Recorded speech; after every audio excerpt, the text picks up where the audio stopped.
Shalom Aleichem. Welcome to the weekly Parshat Mikeitz. Mikeitz starts off at the end of 2 years. Paro had a dream, right? At the end of Vayeshev, Yosef told his dream over. He asked the favor of the chief steward to tell Paro that he was in prison falsely. And of course, the chief steward forgot. He didn't remember him and he forgot him because he didn't want to remember. He didn't want to redeem Yosef.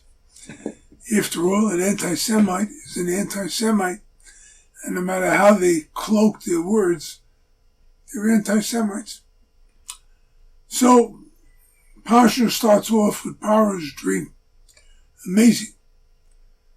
7 fat cows showing prosperity, and 7 lean cows swallow them up, and there's no sign that there was a fat cow. They remain lean.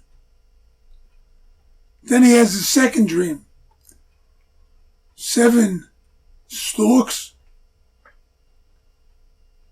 fat, rotund, full of crops, and 7 weak crops. And they swallow up the fat crops.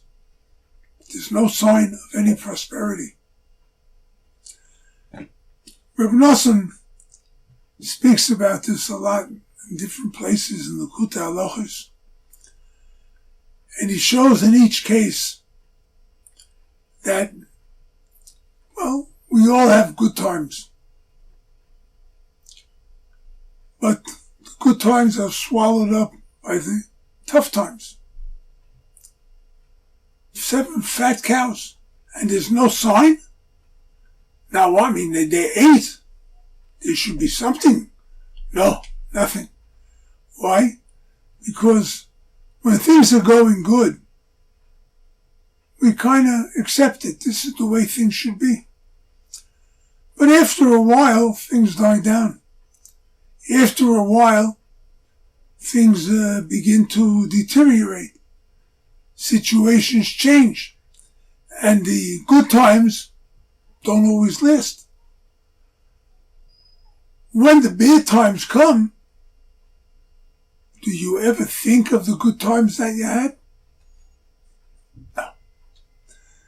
Wow, it's so terrible, it's so difficult, it's so tough, right? The times have changed. Look how difficult it is now. Look how deteriorated the situation has become. No one thinks of the fat years. No one thinks of all the good times.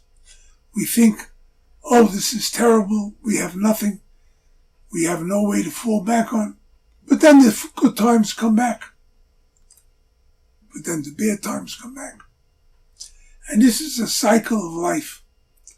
Life has its wonderful moments, its amazing moments, its beautiful moments, and it has its very challenging moments too. The essence of Paro's dream, Paro in Hebrew also shares the same root as la'afriya, to disturb. Paro represents all the disturbances that we go through during life, all the challenges.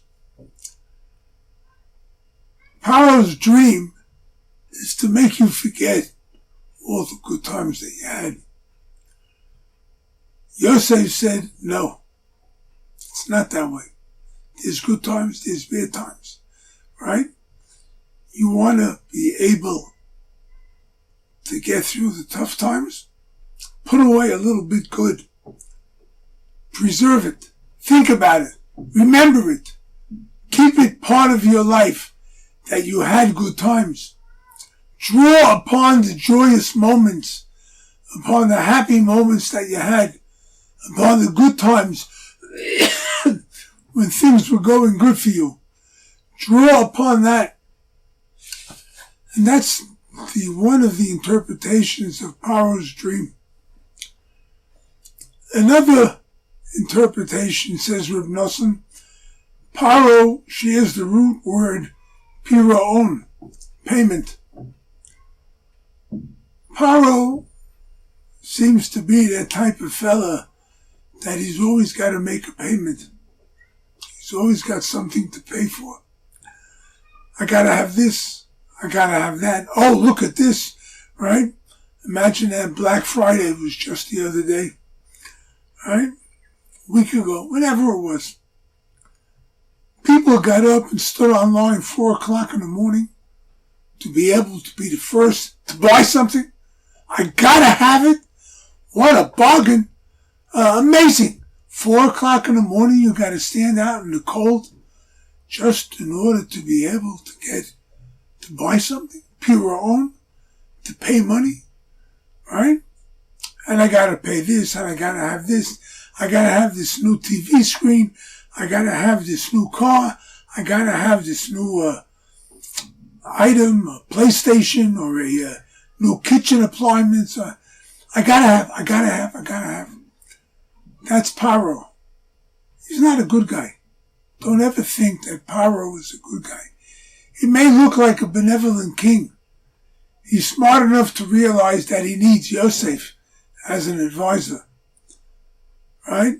But he is not going to give up his chair. He is not going to be the one to give away his honor, his position. There's somebody smarter than him. Let him take over? No, he could be my assistant, but he can't be me. Honor, ego, whatever you want to call it. That's what the piraon, that's what the payments are all about. That's what forgetting about the good times are all about, right? Forget it. La'afriya, to disturb. That's what power was all about. Okay, we go to the rest of the parsha, and we see how the brothers come down and they kneel before Yosef. His dream was that they will kneel before him. They're kneeling before him. But Yosef realizes that they're not going to regret so fast what they did. What they did is an implication for generations. Right? They made a mistake and they rebelled against the true tzaddik. And because of that, they need to understand how far-reaching their acts were. So Yosef is very tough on them. He imprisons them for a few days, takes them out, lets them go back, except for Shimon. And they go back to Yaakov. What happened to Shimon? I just lost Yosef. Well, we need to redeem Shimon, but we have to bring Binyamin. Yaakov says, enough. I lost Yosef, I lost Shimon. I don't want to lose Binyamin. They wait until the food is dwindling. The supplies are dwindling. And Yehuda says, give him to me, I'll bring him back. I took an oath to bring him back.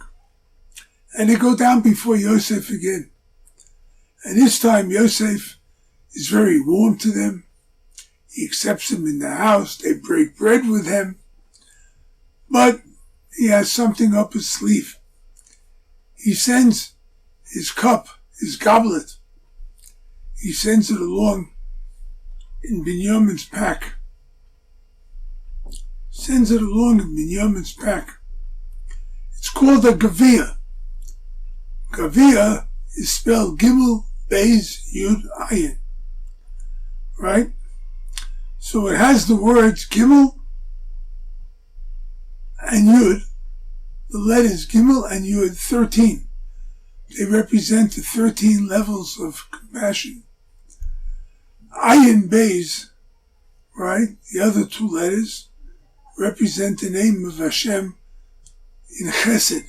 Chesed equals Ches Samach Dalet equals 72, equals compassion, kindness. Yaakov was waiting for the brothers. Yosef knew that. He doesn't want to disturb his father, but he wants the brothers to know that there's a compassion of Hashem 13 times chesed, Yud Gimel, 13 times chesed, amount of time of the infinite kindness of Hashem that's waiting for us. But he has to hide it.